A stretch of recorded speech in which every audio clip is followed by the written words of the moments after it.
Hi అండి, welcome to Manasa creatives. నేను మీ మానస. ఈరోజు రెసిపీ వచ్చేసి టమాటో పప్పు అండి. నేను చెర్రీ టమాటోస్తో ఈ పప్పు చేస్తున్నాను. చాలా రుచిగా ఉంటుంది. తప్పకుండా ట్రై చేసి ఎలా వచ్చిందో నాకు కామెంట్లో తెలియజేయండి. ముందుగా ఒక అరకప్పు వరకు కందిపప్పు తీసుకొని శుభ్రంగా 2-3 సార్లు కడుక్కొని పక్కనుంచుకున్నానండి. ఇప్పుడు వీటిలోకి బాగా నీళ్లను మరిగించుకొని పోసుకోవాలి. పప్పు మునిగేంత వరకు పోసుకొని మూత పెట్టుకొని ఒక 1 అవర్ పాటు నానబెట్టుకోవాలండి.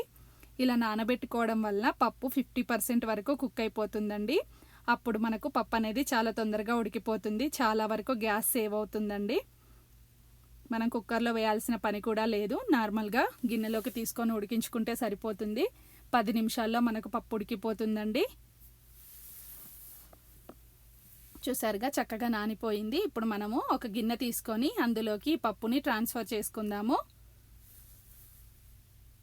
ఇలా వేసేసుకున్న తర్వాత ఇందులోకి 1 టీ స్పూన్ పసుపు, అలాగే 1 టీ స్పూన్ ఆయిల్ వేసుకుందామండి. పప్పులో పసుపు వేసుకోవడం వల్ల మంచి కలర్ వస్తుందండి. టేస్ట్ కూడా చాలా బాగుంటుంది.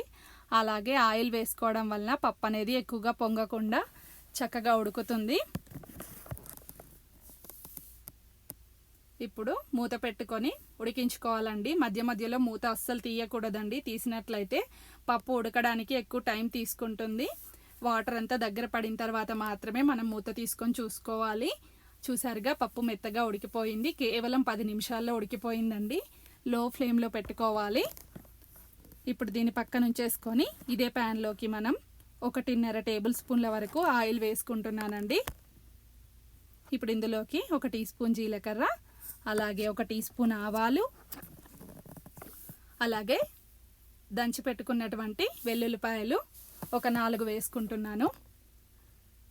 అలాగే ఇప్పుడు మీడియం సైజ్ ఆనియన్ని పొడవు ముక్కలుగా కట్ చేసుకున్నాను. వీటిని కూడా వేసుకొని మూత పెట్టుకొని ఒకసారి చక్కగా మగ్గనిద్దాం. చూసారుగా చక్కగా మగ్గిపోయాయి. ఇప్పుడు ఒకసారి కలిపేసుకొని ఇందులోకి 2 రెమ్మల కరివేపాకు కూడా వేసుకొని మరి ఒక్కసారి కలుపుకుందామండి. కరివేపాకు కూడా కాస్త ఫ్రై అయిన తర్వాత 1 టీ స్పూన్ పసుపును కూడా వేసేసుకొని మరొకసారి చక్కగా కలిపేసుకుందాం. అన్నీ చక్కగా వేగిన తర్వాత ఇందులోకి రుచికి సరిపడినంత ఉప్పు కూడా వేసేసుకుందామండి. ఉప్పు నేను 1 టీ స్పూన్ వేసుకున్నాను. మీరు మీ రుచికి సరిపడినంత వేసుకోండి.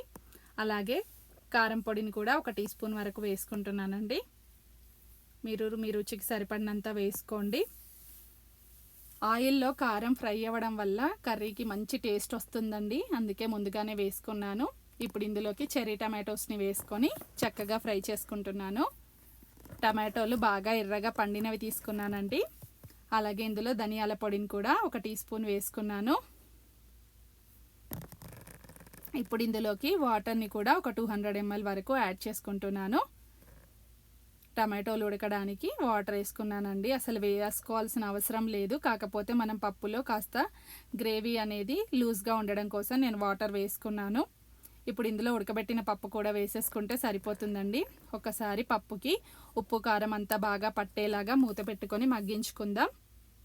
చూసారుగా చక్కగా మగ్గిపోయింది. ఇప్పుడు ఇందులోకి కొత్తిమీర వేసుకుంటే సరిపోతుందండి. ఎంతో టేస్టీగా ఉండే టమాటో పప్పు రెడీ అయిపోయింది. మీరు తప్పకుండా ట్రై చేసి ఎలా వచ్చిందో నాకు కామెంట్లో తెలియజేయండి. ఈ వీడియో మీకు నచ్చినట్లయితే ప్లీజ్ లైక్ చేయండి, షేర్ చేయండి. అలాగే నా ఛానల్ని తప్పకుండా సబ్స్క్రైబ్ చేసుకోండి. Thank you for watching. Please subscribe my channel.